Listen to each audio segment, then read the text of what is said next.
Hey hello WhatsApp guys, কী অবস্থা সবার? আশা করি আপনারা সকলেই ভালো আছেন।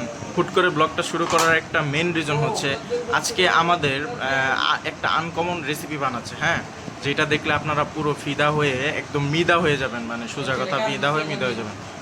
তো রেসিপিটার কথা বলবো। তো সেই পর্যন্ত যারা এখন আমার চ্যানেলটি সাবস্ক্রাইব করেননি তারা সাবস্ক্রাইব করে দিন, হ্যাঁ।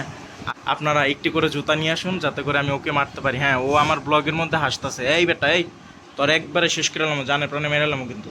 তো গাইস, আপনাদের রেসিপিটা অবশ্যই দেখাবো, কিন্তু এই রেসিপিটা সচরাচর দেখা যায় না। এটা বিকালের স্ন্যাক্সে রেসিপিটার নাম হচ্ছে গিয়ে আলু দিয়ে বিচি ভাজা।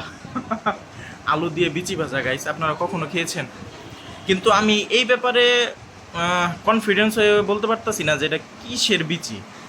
যাই হোক, সমস্যা নাই, এখন এটা যে কোনো কিছুর বিচি হোক, আমরা সস দিয়ে ট্রাই করব।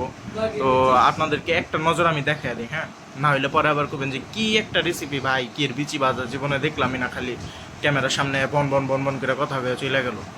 তো দেখাই আপনাদের, সমস্যা নাই, আপনারা দেখেন, দেখার পরে আপনারা জানান, হ্যাঁ। আর এটা টেস্ট করে কিন্তু আমি অবশ্যই কমেন্টে জানাবো। তো আপনাদেরকে দেখাচ্ছি, এই যে এটা যে কোনো কিছুর বিচি হইতে পারে, আলু দিয়ে মাখানো।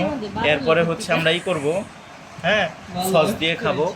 তো খাওয়ার পরে আপনাদেরকে জানাচ্ছি। আর যদি খাওয়ার পরে যদি না থাকি, হসপিটালে ভর্তি হই আমরা সবাই, তাহলে আমাদের কোনো কোনো কিছু করার নেই। আপনারা আমাদেরকে দেখে ট্রাই করেন না, না হলে আপনারা হসপিটালে ভর্তি হবেন, তখন কিন্তু কর্তৃপক্ষ দায়ী না, হ্যাঁ। তাহলে আপনারা অপেক্ষা করেন, আমি খেয়ে দিয়ে তারপরে রিভিউ জানাচ্ছি, ঠিক আছে না? ওকে।